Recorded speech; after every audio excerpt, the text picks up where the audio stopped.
Welcome to my YouTube channel আগন্তুক। Hello বন্ধুরা, আজকে চলে এসেছি তোমাদের কাছে আরও একটি নতুন প্রশ্ন উত্তর নিয়ে।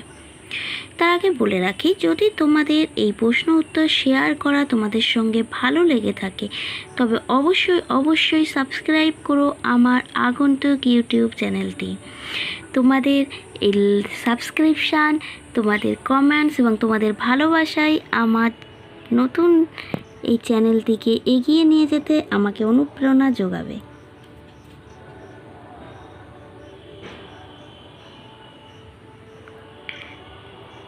দেখো, সাপ কেন প্রায়ই জিভ বার করে থাকে?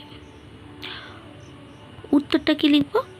সাপের মুখের মধ্যে উপরের তালুতে জ্যাকবসন অর্গান থাকে। সাপ মুখের বাইরে জিভ বার করলে বাতাসে ভেসে থাকা বিভিন্ন উদ্বায়ী যৌগের অণুগুলি আটকে যায় এবং সাপ জিভটা মুখে ঢুকিয়ে নিয়ে তালুতে ঠেকায় এবং ওই ঘ্রাণগ্রাহক জ্যাকবসন অঙ্গের মাধ্যমে তা সাপের মস্তিষ্কে প্রেরিত হয় ও উদ্দীপনার সৃষ্টি করে।